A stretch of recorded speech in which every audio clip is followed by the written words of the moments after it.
शिवाय। ओम नमो भगवते वासुदेवाय।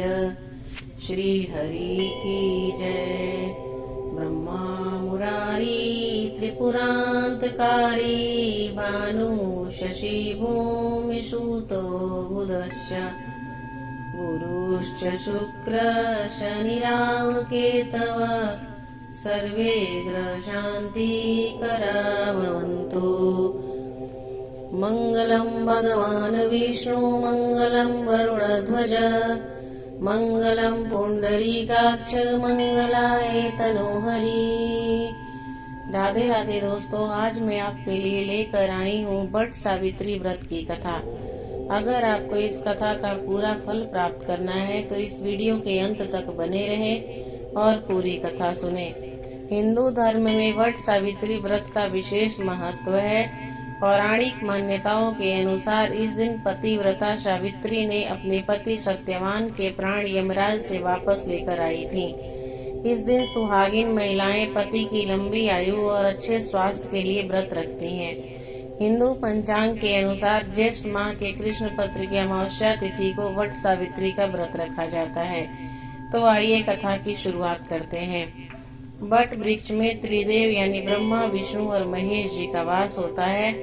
इसके साथ ही वट की शाखाओं को सावित्री का स्वरूप माना जाता है। इसके अलावा तने में विष्णु, जड़ में ब्रह्मा जी और शाखाओं में शिव जी का वास होता है। इसलिए वट वृक्ष की पूजा की जाती है। कहा जाता है कि वट वृक्ष के नीचे सावित्री ने अपने पति व्रत की प्रभाव से मृत पड़े सत्यवान जी को पुनः जीवित किया था। तभी से इस व्रत को वट सावित्री नाम से ही जाना जाता है। इसमें वट वृक्ष की श्रद्धा भक्ति के साथ पूजा की जाती है। महिलाएं अपने अखंड सौभाग्य एवं कल्याण के यह व्रत करती हैं। सौभाग्यवती महिलाएं श्रद्धा के साथ ज्येष्ठ कृष्ण त्रयोदशी से अमावस्या तक तीनों दिन का उपवास रखती हैं। हिंदू धर्म में बरगद के पेड़ को पूजनीय माना गया है। बरगद का वृक्ष एक दीर्घजीवी यानी लंबे समय तक जीवित रहने वाला विशाल वृक्ष है। इसलिए इसे अक्षय वृक्ष भी कहते हैं। यक्षों के राजा मणिभद्र ने वट वृक्ष उत्पन्न हुआ था। मान्यता है कि ये पेड़ त्रिमूर्ति का प्रतीक है। इसकी छाल में विष्णु जी, जड़ में ब्रह्मा जी और शाखाओं में शिव जी का वास होता है। इसके अलावा पेड़ की शाखाएं जो नीचे की तरह लटकती है उनको माँ सावित्री कहा जाता है। इसे प्रकृति के सृजन का प्रतीक भी माना जाता है। इसलिए संतान प्राप्ति की कामना के लिए भी इसकी पूजा अचूक मानी गई है। सती सावित्री की कथा सुनने व वाचन करने से सौभाग्यवती महिलाओं को अखंड सौभाग्य की प्राप्ति होती है। पौराणिक कथा के अनुसार भद्र देश में एक राजा थे जिनका नाम अश्वपति था। भद्र देश के राजा अश्वपति को कोई संतान नहीं था। उन्होंने संतान प्राप्ति के लिए मंत्रोच्चारण के साथ प्रतिदिन 1 लाख आहुतियां दी। 18 वर्षों तक यह कार्यक्रम जारी रहा। इसके बाद सावित्री देवी ने प्रकट होकर वर दिया कि राजन, तुम्हें एक तेजस्वी कन्या पैदा होगी। सावित्री देवी की कृपा से जन्म लेने के कारण से कन्या का नाम सावित्री रखा गया। कन्या बड़ी होकर बेहद रूपवान हुई। योग्य वर न मिलने की वजह से सावित्री के पिता दुखी थे। उन्होंने कन्या को स्वयं वर तलाशने को भेजा। सावित्री तपोवन में भटकने लगी। वहाँ साल्व देश के राजा द्युम्नसेन रहते थे। क्योंकि उनका राज किसी ने छीन लिया था, उनके पुत्र सत्यवान को देखकर सावित्री ने पति के रूप में उनका वर्ण किया। ऋषि राज नारद को जब यह बात पता चली तो वह राजा अश्वपति के पास पहुँचे और कहा कि हे राजन, ये क्या कर रहे हैं आप? सत्यवान गुणवान है, धर्मात्मा है, बलवान भी है, परंतु उनकी आयु बहुत छोटी है। वह अल्पायु है। 1 वर्ष के बाद ही उनकी मृत्यु हो जाएगी। ऋषि राज नारद की बात सुनकर राजा अश्वपति घोर चिंता में डूब गए। सावित्री ने उनसे कारण पूछा तो राजा ने कहा कि पुत्री, तुमने जिस राजकुमार को अपने वर के रूप में चुना है वह अल्पायु है। तुम्हें किसी और को अपना जीवन साथी बनाना चाहिए। इस पर सावित्री ने कहा कि पिताजी, आर्य कन्याएं अपने पति का एक ही बार वर्ण करती है। राजा एक बार ही आज्ञा देता है और पंडित एक बार ही प्रतिज्ञा करते हैं और कन्यादान भी एक ही बार किया जाता है।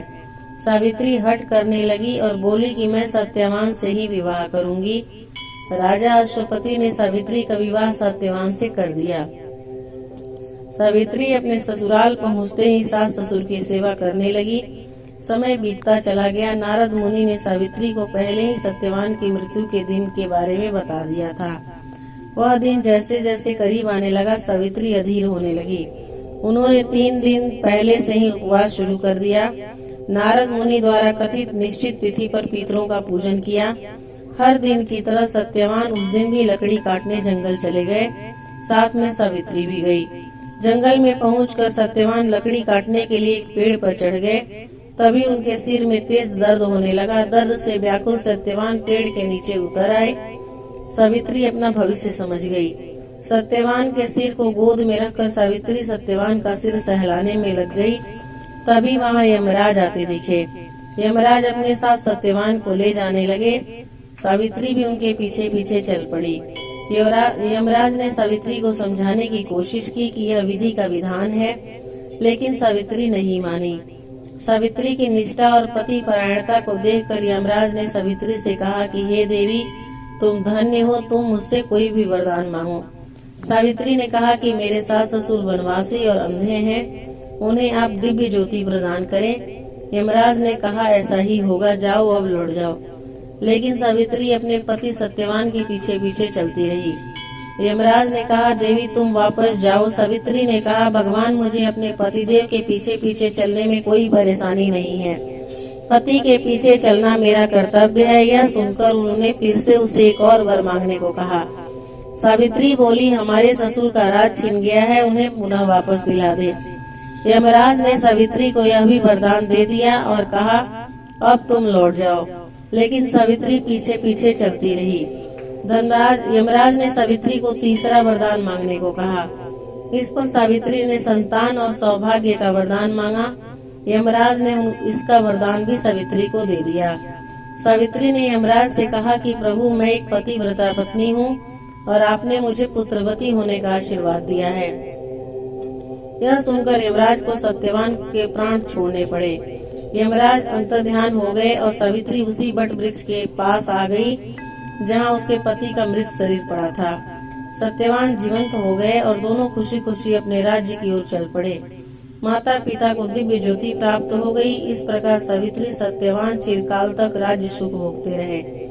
अतः पतिव्रता सावित्री की तरह ही अपने सास ससुर का उचित पूजन करने के साथ ही अन्य विधियों को प्रारंभ करे। वट सावित्री व्रत करने और इस कथा को सुनने से व्रत रखने वाले के वैवाहिक जीवन के सभी संकट टल जाते हैं। इस दिन सुबह स्नान आदि दैनिक कार्यों से निवृत्त होकर एक बांस की टोकरी लेकर उसमें 7 प्रकार के धान्य रखे और भगवान ब्रह्मा की मूर्ति प्रतिष्ठापित करके उसके बाईं ओर एक दूसरी बांस की टोकरी रखे और उसी प्रकार उसमें सत्यवान और सावित्री की मूर्ति प्रतिष्ठापित करके दोनों टोकरियों को वट वृक्ष के नीचे ले जाकर रख दें। दोनों टोकरियों में प्रतिस्थापित मूर्तियों की मौली, रोली, कांच, सूत, भीगे हुए चने और जल से पूजा आदि करके वट वृक्ष के मूल में जल का सिंचन करना चाहिए। वृक्ष का सिंचन करके वृक्ष के तने के चारों ओर सूत लपेटकर 3 बार वृक्ष की परिक्रमा करें और घर लौटकर अपनी सास आदि के पांव छूकर उनका आशीर्वाद लें। जो लोग बरगद के पेड़ को नहीं ढूंढ सकते या देखने नहीं जा सकते, वे हल्दी या चंदन के पेस्ट का उपयोग करके लकड़ी या प्लेट पर बरगद के पेड़ का चित्र भी बना सकते हैं। बट सावित्री व्रत पर इसकी पूजा भी की जाती है और विशेष व्यंजन बनाए जाते हैं। पूजा के बाद इन तैयारियों को दोस्तों और परिवारों के बीच वितरित किया जाता है। वट सावित्री व्रत के दिन महिलाएं घर के बड़े बुजुर्गों और विवाहित महिलाओं से आशीर्वाद लेती हैं। वट सावित्री के व्रत के दिन दान एवं पुण्य करना बहुत फलदायी होता है। बट इस दिन गरीबों और जरूरतमंदों को धन, भोजन एवं कपड़े अवश्य दान करने चाहिए। वट सावित्री व्रत पर दान पुण्य करना भी बहुत फलदायी होता है। इस दिन लोग गरीबों और जरूरतमंदों को उदारता पूर्वक धन, भोजन और कपड़े दान करते हैं। यह व्रत सावित्री को समर्पित है, जिसने मृत्यु के देवता भगवान यमराज को उसके पति सत्यवान के प्राण लौटाने को मजबूर किया था। दोस्तों, वट सावित्री व्रत की महिमा का उल्लेख कई हिंदू पुराणों जैसे भविष्योत्तर पुराण और स्कंद पुराण में मिलता है। वट सावित्री व्रत स्त्री पुरुष के बीच अटूट संबंध का प्रतीक है। यह व्रत स्त्रियों को पतिव्रता धर्म का पालन करने, पति के प्रति समर्पित रहने और परिवार में सुख शांति बनाए रखने की प्रेरणा देता है।